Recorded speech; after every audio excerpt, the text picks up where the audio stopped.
Hello and welcome back to the Spots of Wisdom podcast. I am Shannon. Jade. Hi, my name's Jade and I run that dog based in North Wales. So last week we had a special guest, Jazz from Hammond's Hoofs and Hounds, and Jade. So last week we discussed breed misconceptions and all things that sort of way. So just to recap and kind of get your opinion on things, what are the common misconceptions that you see about Dalmatians?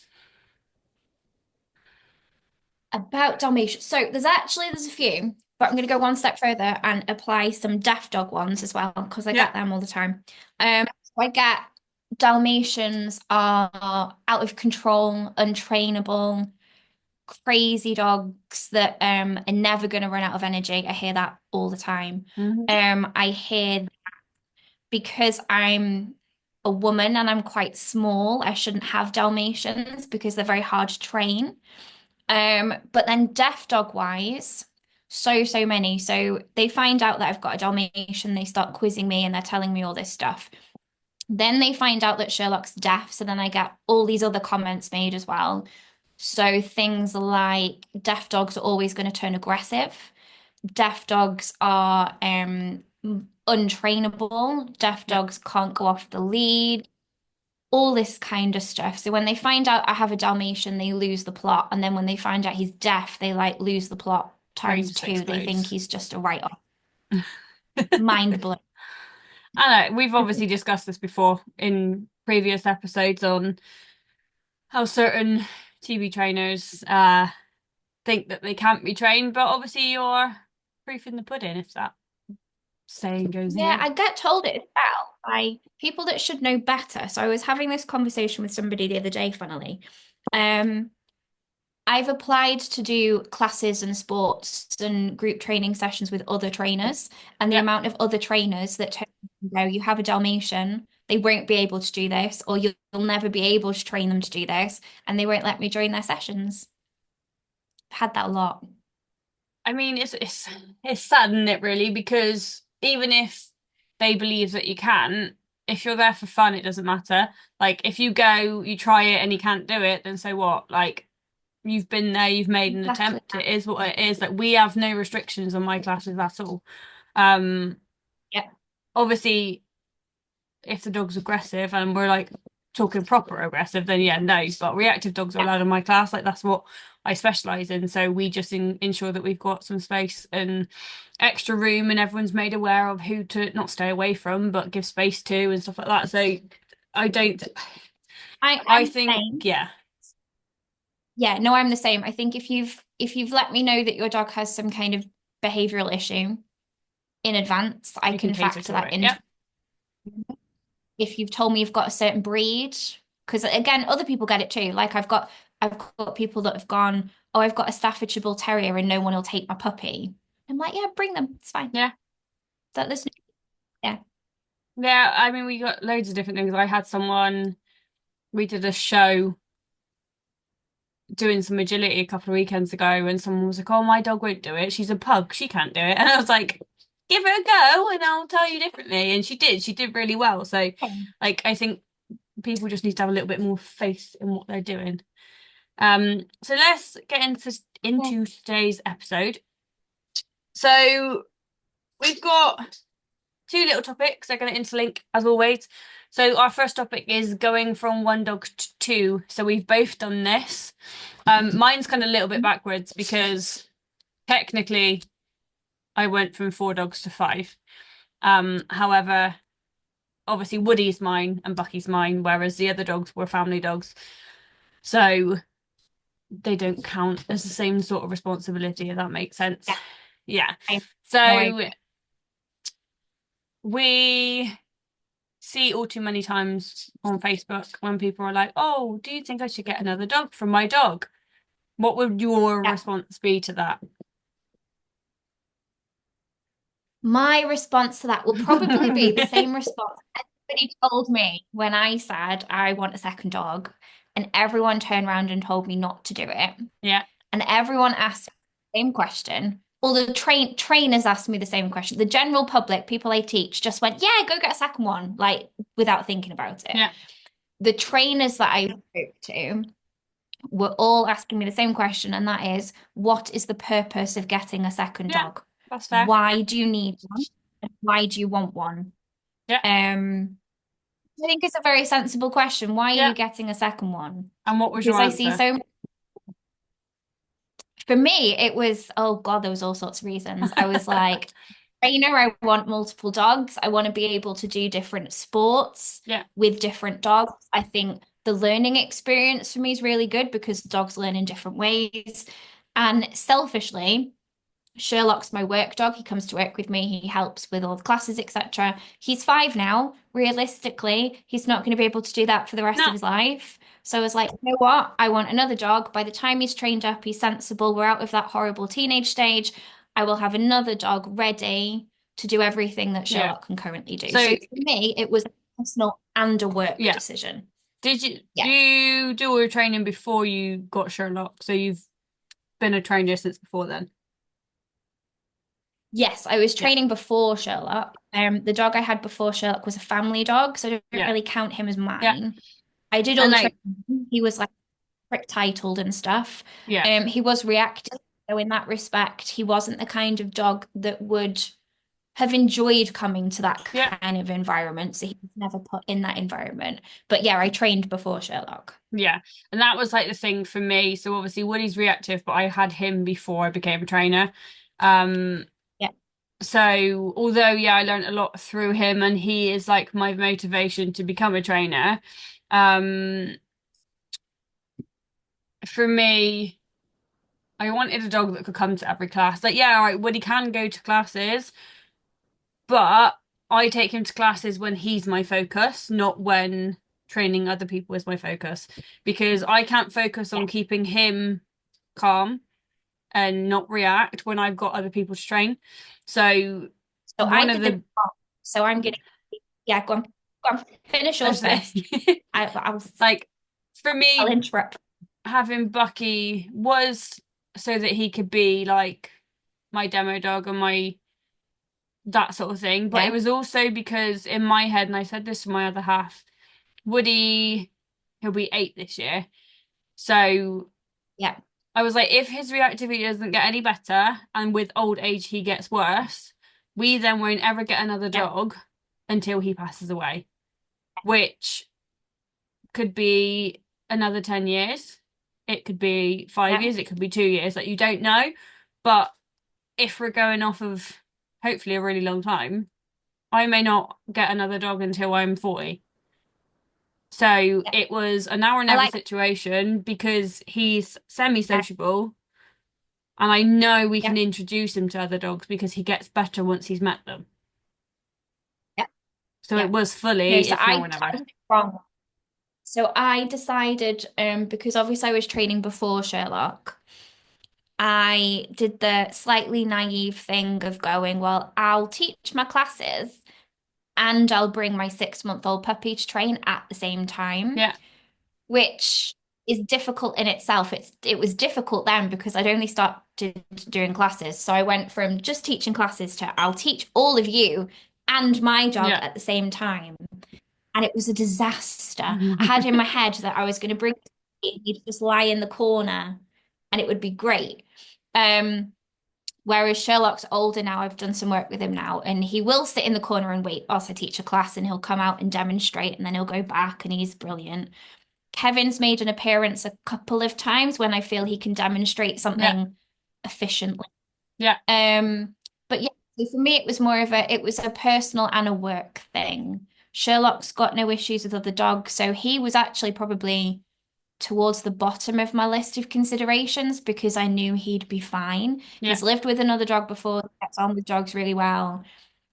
Part of me did kind of think, oh my God, I'm going to ruin his life yeah, because he is like my only child. He comes everywhere with me. We go to, classes together. We do everything together. So yeah, part of me was like, oh my God, he's every minute of yeah, this.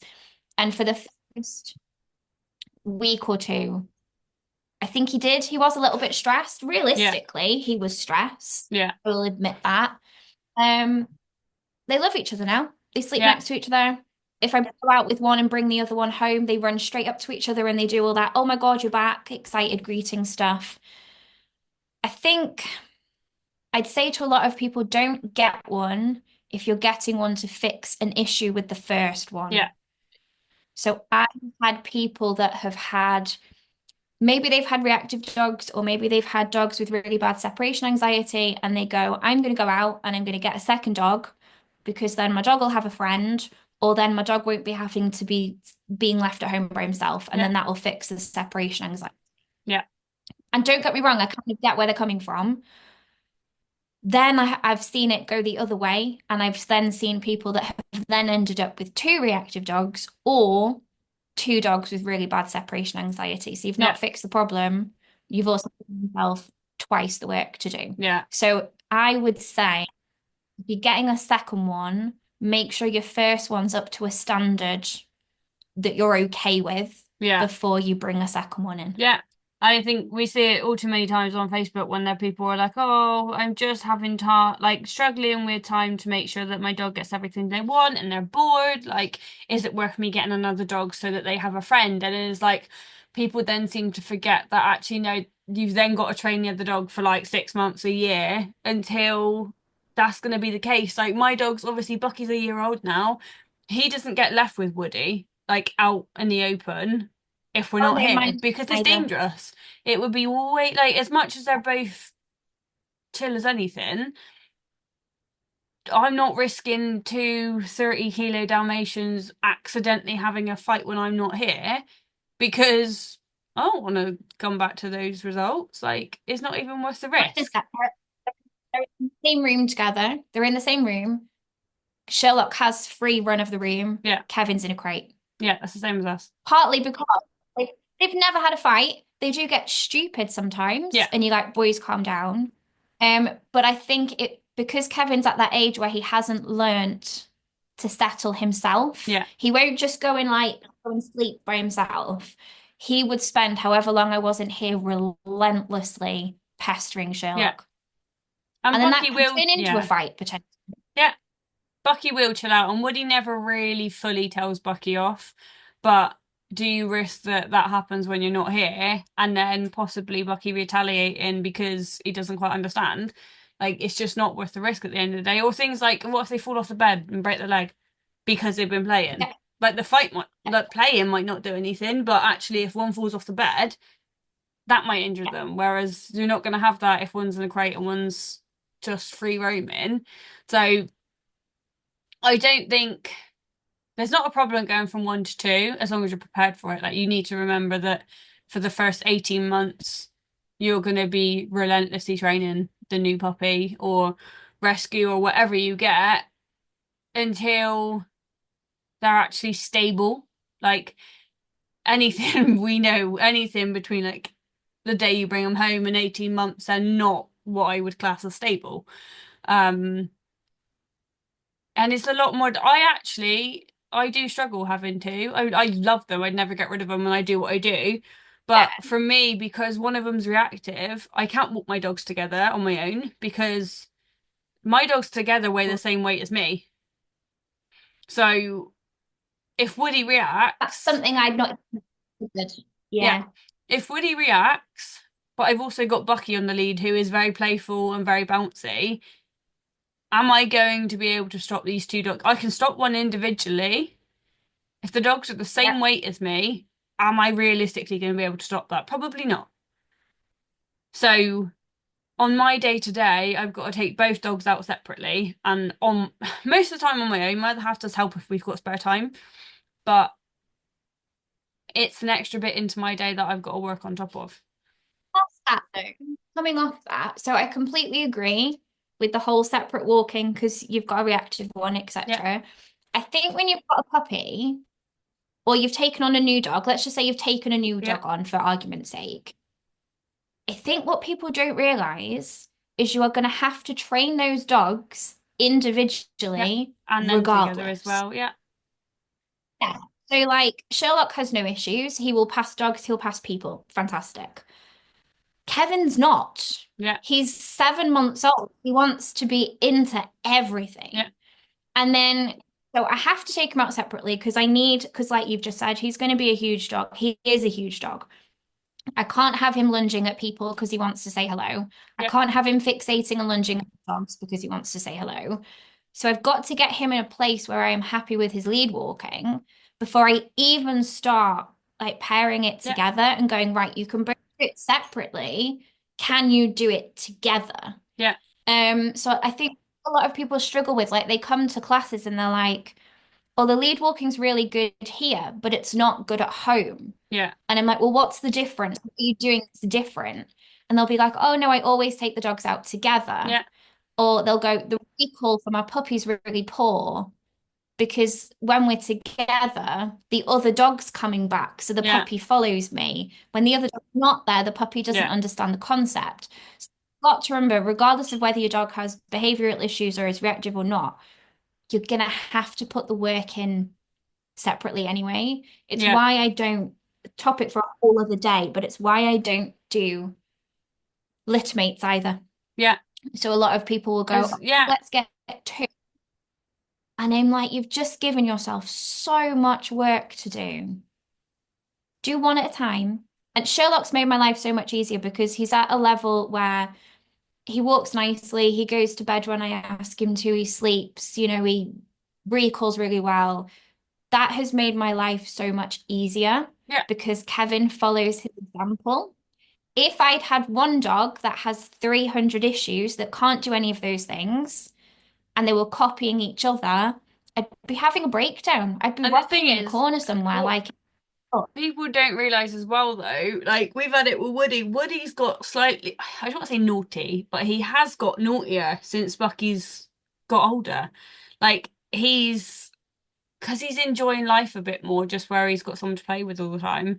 He's got cheekier. He now, I mean, we didn't have the kitten back then, but he'll try and steal the cat food as much as he can, or different things. Like he's just got a bit cheekier, and actually if you're then not prepared to do double the work again because they do just go things change, then it's yeah, not for you, really, 100. is it? Kevin's a counter surfer. Kevin is like a bin. He will eat everything. So he really likes to counter surf. We've Yeah. got to the point now, a bit suspicious, but I'll walk into the kitchen and he's just sat in the kitchen. And I'm like, oh, What have you doing stolen? something you should be doing, or you're learning, one of the two. But because he was doing it, Sherlock, who doesn't counter surf, would be like, oh, well, What are you he's doing out doing that there? behavior. Yeah. I'm gonna do that behavior. And I walked into the kitchen the other day and Sherlock had his feet on the counter and I was like, get down. Like that's Yeah. that's not what we do. Get down. So, they can pick up the good habits, but they pick up the bad as Hmm. well. They learn what gets the other one Yeah. reinforcement and they'll copy it. Yeah. And that's the thing that you have got to be ready to train both dogs, not just one, because yeah, right, you've got a new puppy or a new dog that you've got to train. Likelihood is you've got to train the other one as well on something like, and I think a big one that I see, especially when it comes to puppy class, is people still not necessarily understanding dog behavior or body language and stuff. The amount of people that I've had come to me and be like, oh, but the puppy's relentless and doesn't leave the dog alone and the dog's like really growling at it, like, is it okay? And I'm like, well, one, you've probably not seen your other dog play properly before. Yeah. And Yeah. two, actually, there's nothing wrong with a dog growling and setting boundaries. Like, it's just probably something you've never really seen and you don't know what's going on. So I get this a it's lot. a whole Like a learning lot. experience. Like, yeah. I think as well, there's a difference between letting your dog correct the puppy, which I have no issue with. I think if your dog's having to relentlessly correct the puppy, you're doing something wrong. Yeah, Like there's nothing wrong with intervening. Like I get so many people that are going, oh, but the puppy's jumping on my dog while he's eating and now he's bitten the puppy or whatever. And I'm like, well, what were you doing in that situation? And they're yeah, just watching. yeah, Nothing wrong with going, "No, that's not what we do." yeah, So Sherlock will correct Kevin. He will. The difference is it's usually one correction. You can tell it's meant because the yeah, whole atmosphere changes. It's meant. Kevin goes, "Whoa, I've pushed my luck, Yeah, sorry." And then they have a good shake. One of them will bring another one a toy and they'll start playing again. yeah, Like drama's over. yeah. That was it. And like for me, in my puppy classes, depending on what dogs we've got, we do like a free 5 minute free play session at the end. And actually, it's not just a play session. I say, look, I'm going to teach you appropriate play here. If Yeah, one of your dogs is being rude, I'm going to tell you so you can intervene. yeah. Like, we're not going to wait for the other puppy Mhm. to tell the other one off. If one's carrying out the side, the one that's making it do it is going to go away. And vice versa. I'm going to teach them about like equal play and this, that, like all of it, just so that they can actually understand what's appropriate. And like you said with Kevin bringing a toy with my two, Woody doesn't really like a lot of wrestling, so he likes bitey face. If they're both led down, he likes the bitey Yeah, face. He doesn't like full on wrestling, yeah, so what Woody does, he'll jump off the bed, he'll grab a toy and give Bucky a toy so that they can then play tug instead of yeah. wrestling because he doesn't like it, but he knows that Bucky will still continue the play, but in a way that he finds more appropriate.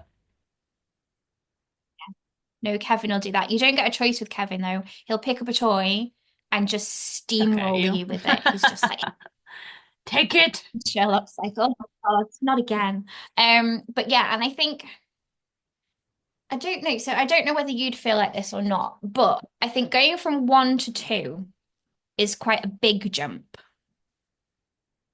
If you consider two to three, would you consider that the same, or would you think going from two to three would be easier? I think it does Because depend for on the me in my head, dogs. going from two to three would be easier. I It don't know definitely why, I just have it in my definitely head. depends on the dogs. Obviously at one stage we had five, Yeah. so we've gone up each way. Um, Mhm. our first two were Cavapoos, and they were half brother and sister, but they were like the Yeah. most well-behaved dogs I've ever seen. Like we've never had any issues with them for the whole time. So obviously Missy passed Yeah. away last year. The whole time they both were alive, they've never had a fight. Like they were very well-rounded dogs. They didn't necessarily have any formal training, but they were very Yeah. well for a Cavapoo, very well bred. Obviously they're Yeah. like 17 years old, so they were a thing before a thing, if that makes sense. Just gonna say They were the they were bred OGs. before. Yeah. Yeah. No, I Um, like that. Now the breeding's considered less for certain types now. So yeah. yes, I get what you mean. So they were fairly easy. Then we got Dolly. So technically she's a rescue, technically she's not. So we bought her off of someone who rescues from puppy farms. So she'll go in, she'll take all the pups Okay. away, rehomes Yes. them. You gave like a donation fee, which enables her to go back out and sort all these puppy farms out. Okay. So she never Yeah. like she has a personality, but she doesn't have a personality, if that makes sense. So she was fairly playful as a puppy, but as she's got older, she's very mellow. Okay. Um, so never had any issues with her. Again, she's like this big, so uh, again, there's not a lot of trouble I can get with a dog Yeah. that's like my dog weighs less than my cat, basically. That's how small she is. So she's very easy to deal with. She has got a bit of an attitude. She does, again, so she doesn't have good breeding, clearly. She's a Yorkie cross Bichon Frise. She does resource guard. She has got generalized anxiety, um, to the point that she's had panic attacks and stuff like that. So, in regards to integrating her into the house, it wasn't a problem because we had two very well-rounded dogs before that. It wasn't an issue. Yeah. The only Yeah. time we've started to get issues was introducing these two, not together, into our Yeah. current household. So Dolly loves Woody. So the little Yorkie Sean, absolutely loves Woody. Yeah. No issues there. Missy hated Woody, absolutely with an absolute passion. But then at that point, she would have been 12. No, not 12. 10. So she was old, getting Yeah. older. At that point, you don't know how Yeah. old a Cavapoo is going to live. So they used to get into scraps, but as Woody got older, it was fine. But then equally, you've got a dog that weighs 10 kilos versus a dog that weighs 30 kilos, one who's 10 versus one who's a year old, there's going to be issues because Woody was big and bouncy and Missy was old and miserable. Um, Oh. so then that's when things start to come into play. So like we had a baby gate, so we had our living room. We've got a living room, we got a back room Yeah, into the kitchen. So we used to put a baby gate across the back room and living room. So the back room was Woody's room, the rest of yeah, the house was Mum's dogs. Um, yeah. and that was just the way it was, that when no one was here, they had to be separated. I keep yawning, I'm really I sorry. think people are afraid. I think people are afraid to do that. So kind of similar in that we had a reactive Dalmatian and he was like 10 or 11. Definitely had some mobility issues at that point. He had arthritis. Managed, as best as we could, but yeah. And then we took home Sherlock, who was this 10-week-old, bouncy, used to living in a house with lots of Dalmatians. So he was used to playing with the dogs that were in his Yeah, house. So we've kind of taken him out of that environment and then put him in an environment where he has a reactive dog that really doesn't want anything to do with him. yeah, And him not being able to understand why. yeah, So I think for a very, very long time, we had stair gates up. If Sherlock was in one of his crazy puppy moods, then he was separate from the other yeah, one. It was always supervised. Like if they were out together, then there'd be stuff for them to do, or I'd be actively training the both of them. And it wasn't just, I think people have this idea in their head that they're going to take their new puppy home and they're going to love each other yeah, straight away. yeah. That doesn't happen No, sometimes. and there's nothing wrong And with management, I don't think. Like, we've had to have it. I mean, Woody's neutered now, but at one stage we had Woody, who was an entire male, and Dolly, who was an entire female. And we did have to ensure that during her seasons, he was kept like 3 or 4 rooms away from him, or 3 or 4 doors at least, because obviously bigger dogs do experience more hormones, and he was absolutely rabid when she was in season. So it was a major management thing, but there's nothing wrong with that. If you can manage things appropriately, whether it be a bitch in season versus a male, or you've got two dogs that don't happen to like each other, that's fine. As long as they're not out for the kill every single time that they see each other, then fine. Like it was yeah, only ever with ours when Woody was a bit too bolshy, if he accidentally stood on yeah, her or like pushed her out the way, yeah, fair enough. You need to be a bit more careful. Like it is what it is. And actually now Woody was fine with Bucky. Literally, I've got a video where within 10 minutes of structured and like it took us probably quarter of an hour to introduce them to a point I was happy with because obviously I'm bringing a puppy into a reactive dog's home. So we started off at a Stargate and then Woody came out on lead with his muzzle on just in case. Like he doesn't need a muzzle, but just in case. Let him off lead with the muzzle on, and then when I was completely happy again, muzzle came off, and he loved him. Literally within like quarter of an hour of it being introduced to him, Woody was like headbutting Bucky, like, "Come on, play, play, play," like because he it didn't. was the most anticlimactic thing ever. So I was like, I had it in my head. I was like, right, he's met puppies before. I have no issues with that. So I walked in carrying Kevin, went straight out into the garden. Sherlock was like, oh my God, you've been gone for an hour, like that typical kind of Yeah. greeting. Went out, put Kevin on the floor, let Sherlock over. He sniffed him, turned round and came and sat on my knee and was like, yeah, okay, whatever. And that That's was fine. it. Thanks I for was my like, present. yeah, yeah. He was like, that's it. And then he was stood next to me rummaging in my pocket because I had treats. So that was it. Like that was over. And again, by the next day, because I didn't get him till late afternoon, but the next day they were playing with each other Yeah, and they were and like it's playing just one of those and things. things, isn't it? You've got to consider all these options and all these like possibilities when it comes to getting other dogs and stuff. Like again, Bucky is very bolshy, very in your face. He's like properly over the top. So Mum's dogs don't really like him because he is that way and they're old and frail. Like so Charlie's 16 now. Obviously we lost Missy last year and then Dolly's got to be let's have a look. Dolly's got to be about 12, I think. So they are older. and they don't need the 30 kilo Dalmatian just bowling through them. But then if you've seen my video I put up on my stories a couple of days ago, Charlie's literally in between Oh, Bucky's yeah, legs. Like, I that don't was train hilarious. very often in the main house, but I used to do a lot of it with Missy and Charlie before, like, before I had those ones, or my two, obviously Yeah, did training with those.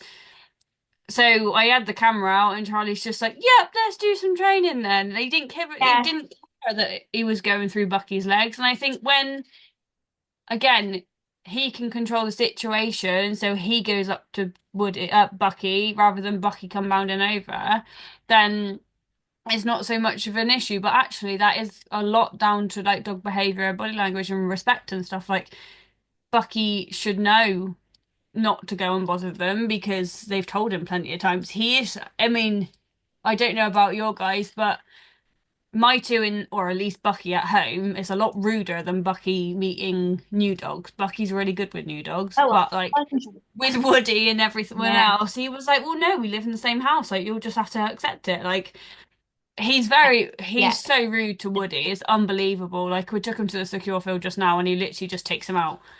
And Woody would tell him off, and he's like, "Yeah, but I can do it again anyway." But he wouldn't dare do that to any of his friends.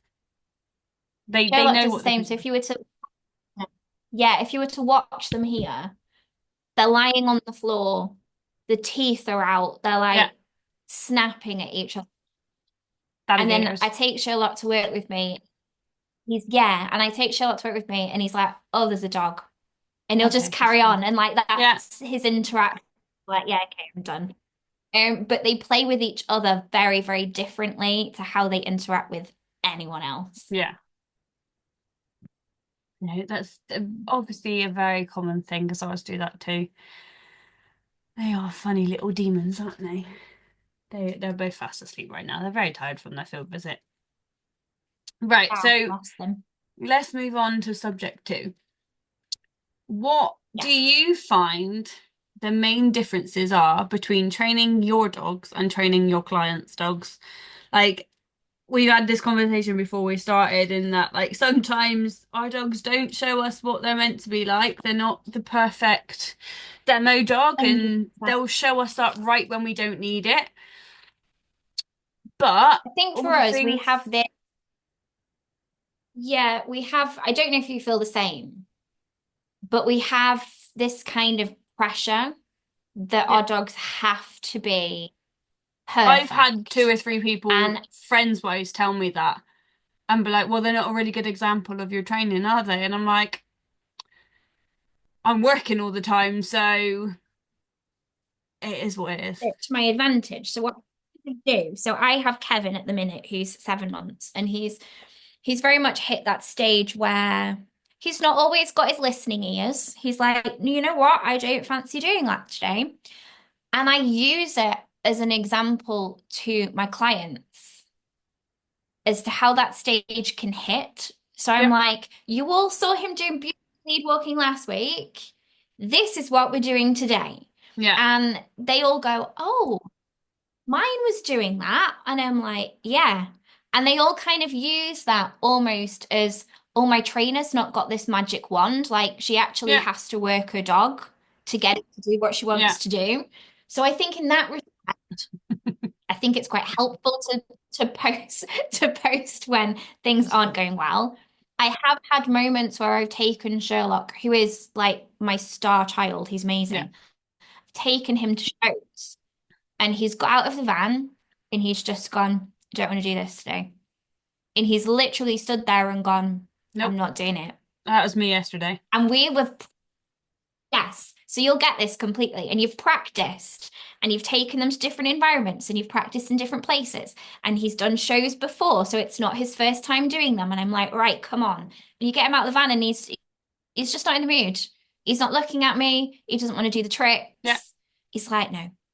And it's And it's understanding just that, always, and you've yeah, got come. to, like, a big thing to explain to clients is they do have off days the same as us. And like I was saying to you yesterday, unfortunately my boys did have 2 or 3 weeks off due to not being very Mhm. well, and that was 2 or 3 weeks that Bucky didn't see other people. So I couldn't really expect him to go into a show ring and be seen over by a judge when one, he already has problems, like he is nervous around new people as it is, which is something we're working on. But after 3 weeks of not seeing some like outsiders, it would have been a big thing for me to expect him to be good yesterday.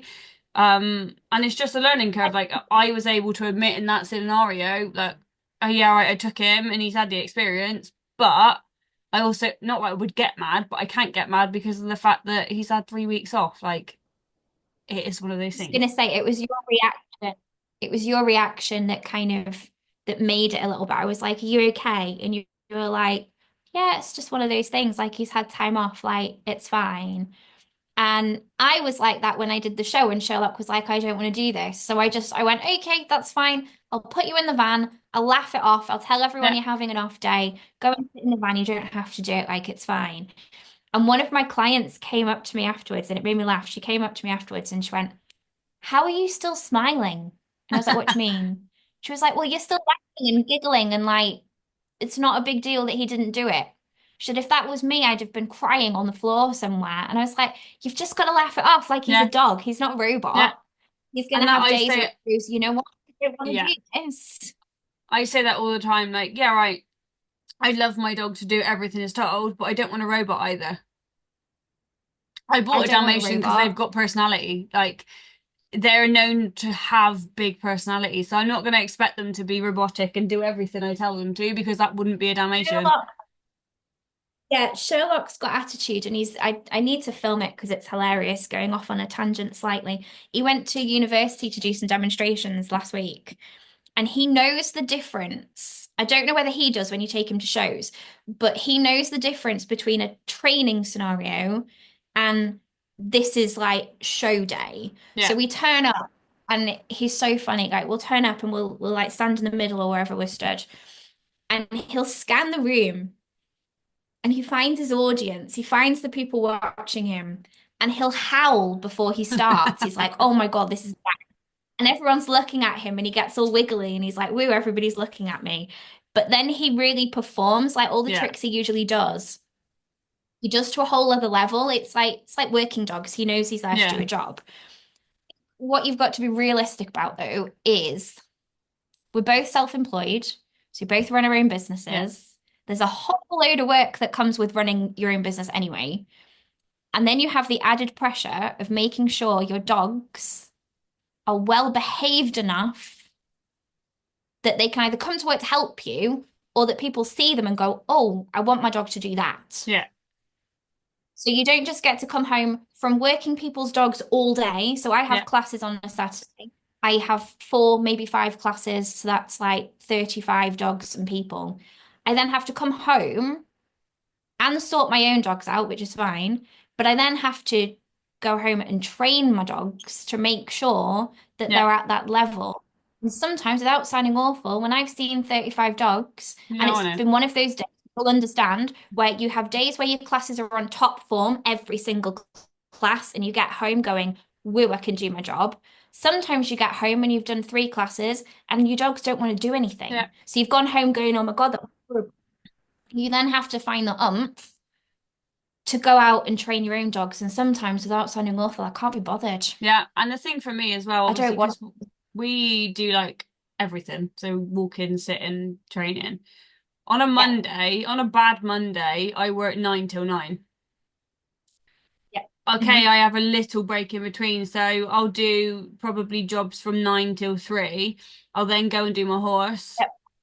I'll come home. Generally, my first training class starts at 6, but because of my venues and where they're located, they are in a busy part of Bristol. So I then have to spend half an hour in traffic to try and get to my venue. So from probably 4:30 to 5:30 is my 1 hour. I have a little bit of time to go and eat or do something before I then have classes and then don't get home until 9 o'clock. Like, yeah, we are like we're busy, but we're not busy. But equally, there's a lot, like you said, that goes down to it. So there might be days like today where I am off, but Yep. outside of this podcast, I've probably got loads of admin I need to do. Like I've taken the dogs to the secure field today to have a lazy day, and then I've got the diary to do. I've got like emails, I've got admin, I've got whatever else I've got to do, reply to queries. I need to boost my business because with self-employed businesses, you're constantly advertising. There's no stopping that. You have to keep going. Um, and even like sometimes it's not just explaining that to clients, it's explaining it to your family and your friends and your boyfriend and like staff or whatever. Like you've got to explain that sometimes actually I might have had a week off, but it's not a week off. I've had a week where I've done all the jobs that I haven't been able to do because I'm at work. Like I need to clean my van, like tidy the inside of my van. I don't have Yeah. the time. Oh. So all of that, I need to tidy No, the I'm the inside same. of my van. I need to sort out my shed with all my training supplies in. I need to do a stock take. I need to advertise. Like I need to plan a week's worth of posts. Like it's not Yeah. just your days that you do your walking and stuff like that. It's everything else around it. And then you're expected to come home and either like walk your dogs or train your dogs, or like people go to me, oh, why don't you get up earlier then? Because I'm tired. Like at the minute, I'm personally Yeah. at the minute, if I sleep, if I wake up before 8 o'clock, I struggle because I'm that tired at the minute. Yeah. So if I have No, to I get get it. up earlier to walk the dog around the block, I'm then even more tired and grumpy. So Yeah. it's finding a balance in I that think and like, yeah, people assume that because you're at home or you're in the office or wherever you are, that you're having time off. Like they just assume, oh, she's at home, she's having time off, she can answer a message or whatever. But like today, I'm at home today. Well, at the minute. yeah, Um, I've already taken the dogs out. I've answered like 300 WhatsApp messages this morning. I've done some social media posts. I've had to go to the supermarket, so I've done that as well. I'll do the podcast. Then I have to make sure I've gone through all my emails. Then I've got to sort my dogs out because I'm going out today to classes. I have to plan my yeah, classes. I have to make ready for classes. I get to classes for about 4. I finish 8:30. By the time you've cleaned up, by the time you've spoken to those clients that are kind of hovering at the end, it's 9 o'clock. I've then usually not eaten since lunchtime. So by that point, I'm yeah, usually hungry. Get home at 9:30. I eat and I go to bed. yeah, And people are like, oh, you answered my message from Monday lunchtime. And I'm like, because I've not had time. yeah. And it's And one of then those, got yeah, to find the energy to somewhere train my dog something in that time. yeah, So it's got to the point now where I'm going to try now and pencil in dog yeah. I training had to do time for that my at some dog. point. But it's like, so like Yeah. today, like I said, we've both got a day off, but it's not a day off because at 6 o'clock I've got puppy class. So it's Yeah. not a true day off. And it never is because you've got like for That me I've many got a true team, days. so I've got to still instruct the team on what they've got to do or what they can and Yeah. can't do on reply to clients and stuff like that. You don't get a true day off and then like it's one of those. So like obviously I took the dogs to the field this morning doing this now, but I've got to get up later to go and do my horse, which yeah, that's my choice. Like I bought my own horse, but Yeah. still something else that needs to be done and finding the time to do it. So like I said, like for me, taking the dogs to a secure field is my cheat day. Like it's a lazy day because they can just run around, do what they Oh, I love want. I it. can do training there if I want to do training there.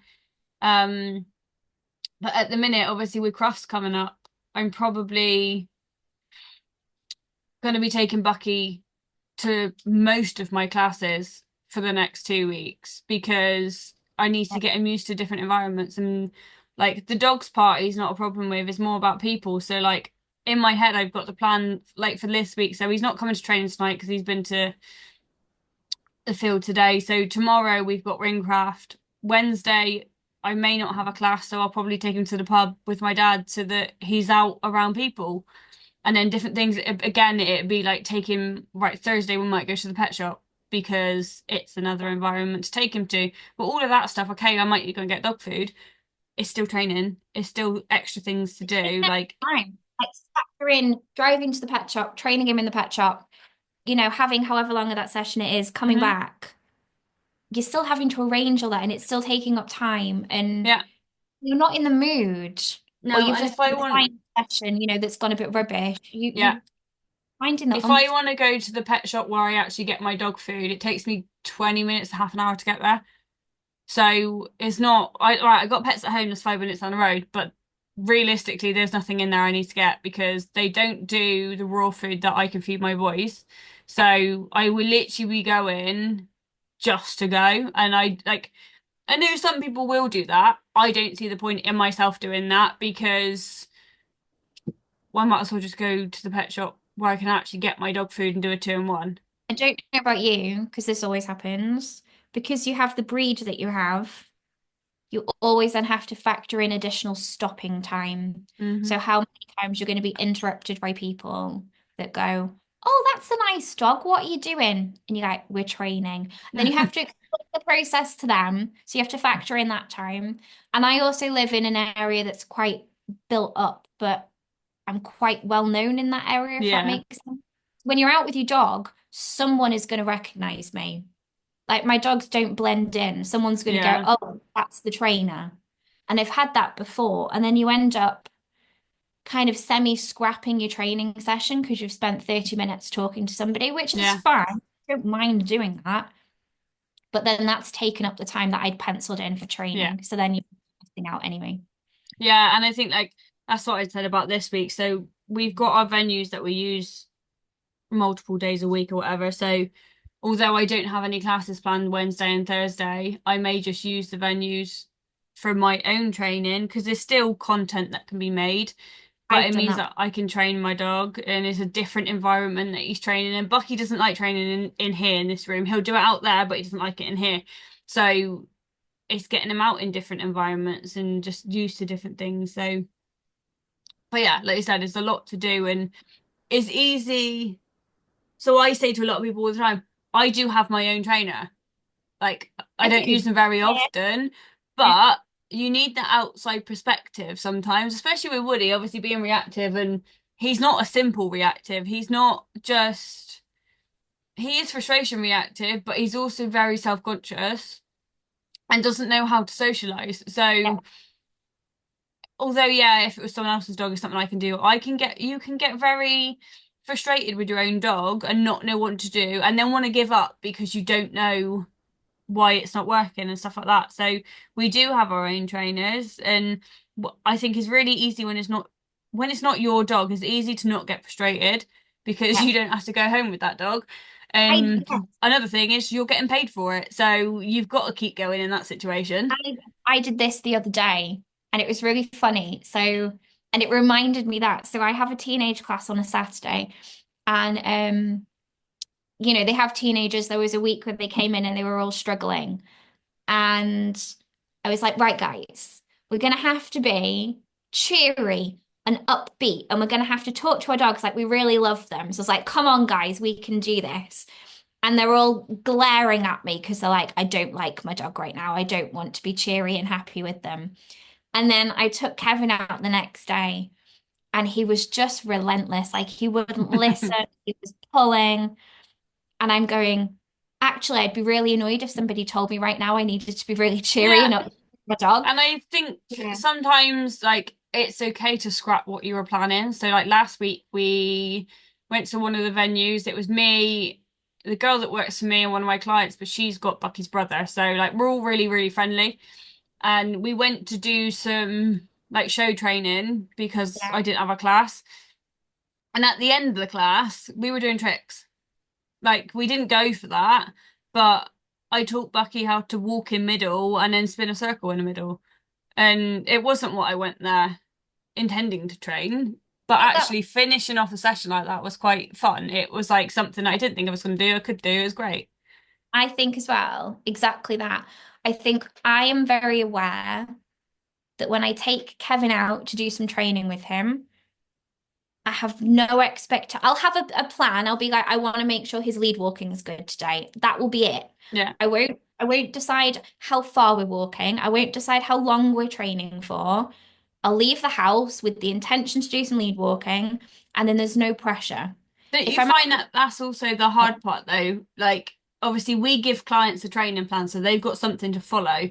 The amount of times that I go, right, I'm going to train my dog, and I go, I don't know what I'm going to train my dog. I need someone to give me a plan on what to train my dog just so that I've got something to follow. I went for a session last week to she's not a gun dog trainer, but she might as well be. She's amazing.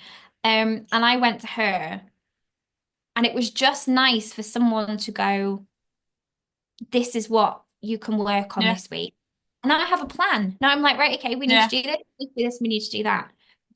Could I teach those things myself? Yes, 100%. Was it nice for someone else to give me some input? Yes. Yeah. Why I book classes and sessions with other Yeah. people. I can teach my dog scent work, like I'm qualified to do that.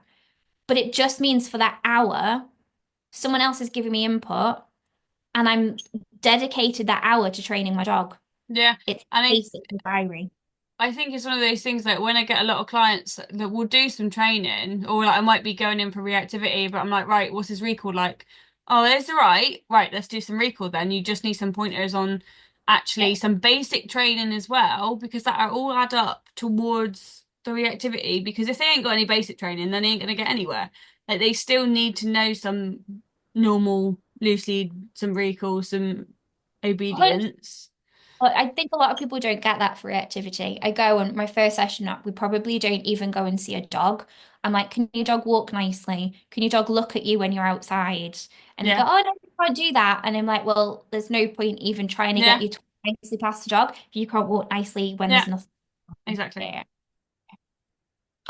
It's definitely it is. There's a big difference between training your dog compared to training clients, and I think when people, like you said, if people stop in the street, or like I said, I've had comments from friends to be like, well, they're not a really good example, are they? And I'm like, no, they might not be, but sit there and think of actually how much work I've got to do. And then train my dogs on top of that, plus all the other animals I've got and stuff like that. I Like, we find, don't always have the time. yeah, no, I find similarly that because I've got Sherlock who's pretty good, he's on the other side, he's older, he's sensible. People look at Kevin and they can kind of see like the finished product in Yeah, Sherlock and then what Kevin's doing. And it just kind of shows them like the work that you have to do to get there.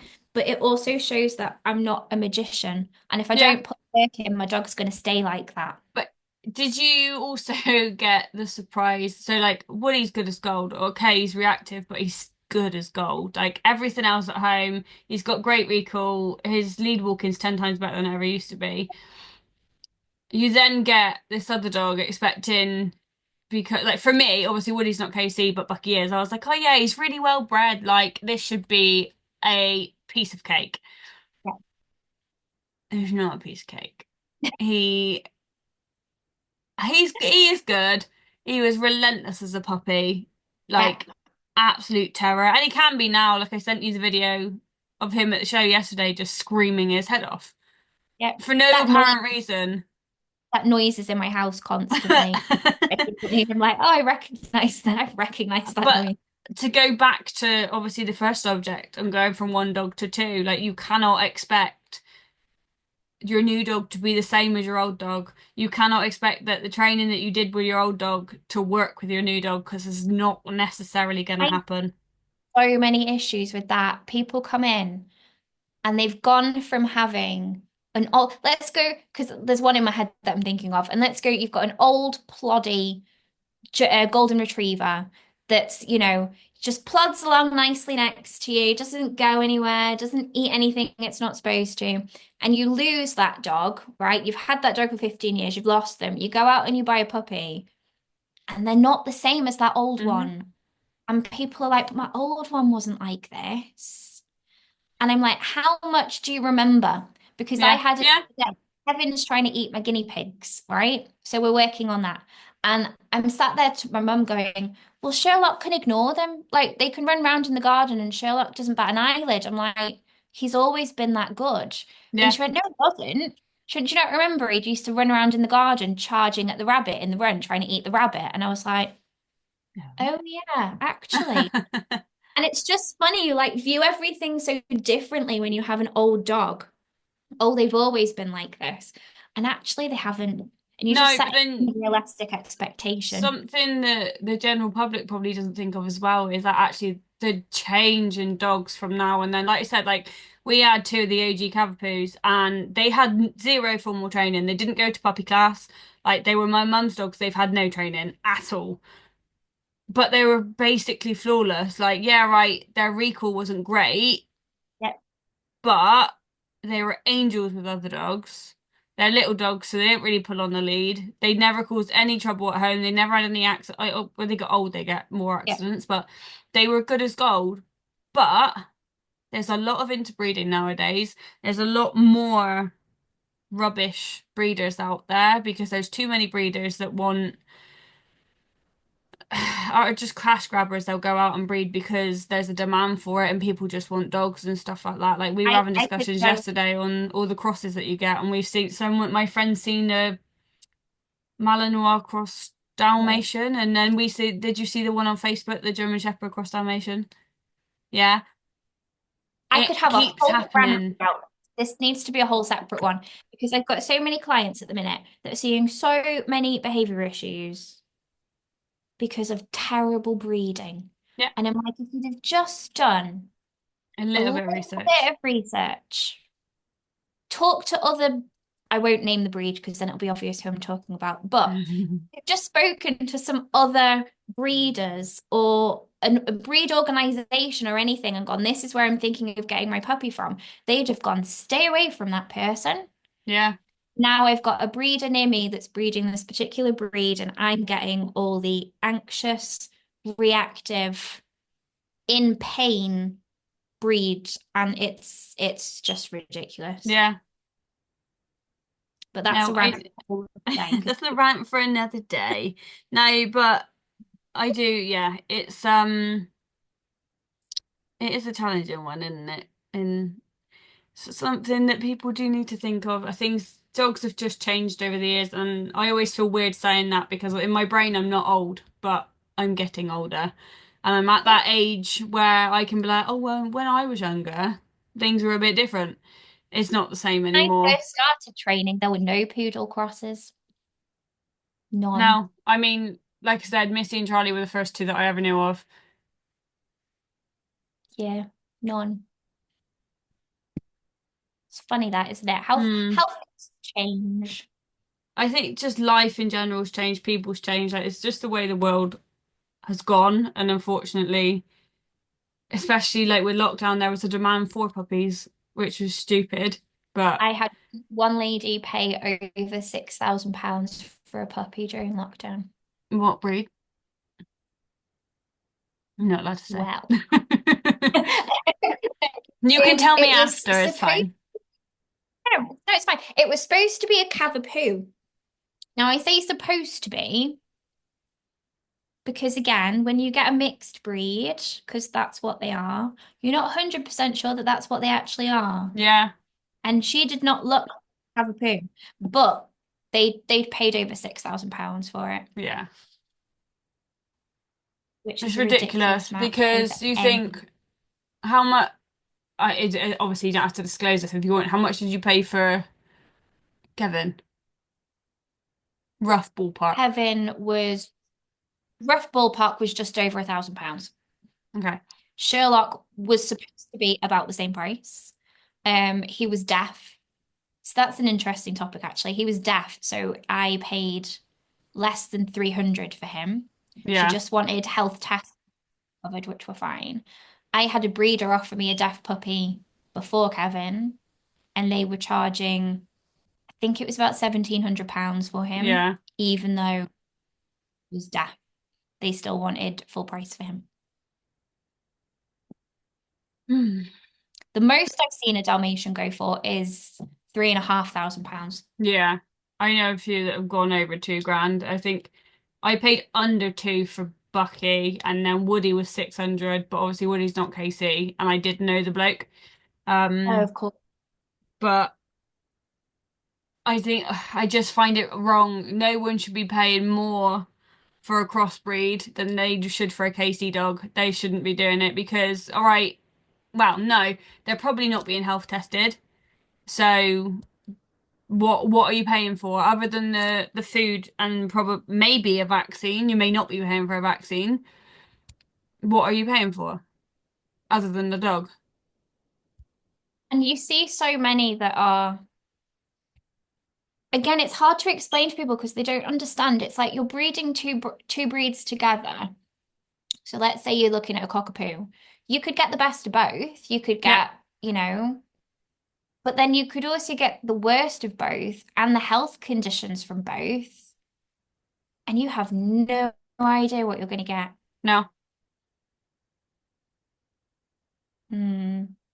I don't. Yeah, I don't see the point. I don't But see the again, point in spending. I don't think I could spend over 2 grand on a dog anyway, to be honest with you. But I don't see the point in spending more money on a crossbreed that's not Kennel Club registered, which has no guarantee of anything behind them for more than a KC dog. Because at least with KC, they should be health tested. They should yeah, be like for Dalmatians, the mum and dad should have been hip scored. Like there should have been a lot that's gone into it. Their bear testing. That I can yeah, agree with paying more money for because actually the breeders have had to put in a lot of work into just making sure the dogs are hearing and that the bitch and the dog are suitably bred. Whereas a lot of the crossbreed doggos, unfortunately, they've literally just shoved two dogs together and hope for the best. There's not really yeah. any And it doesn't science or work. backing behind it.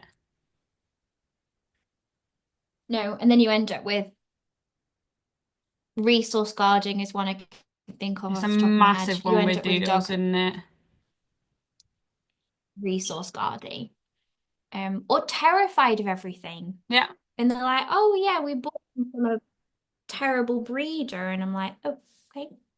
And I Some think people you find genuinely don't get, we've got a lot of rescue dogs that we take care of, and they're either reactive or they've got separation anxiety. We don't have any. We've got one resource guarder, but we don't have to deal with anything that he will resource guard, so that's fine. Um, but they've all got behavior issues. Not to say that KC yeah, dogs don't.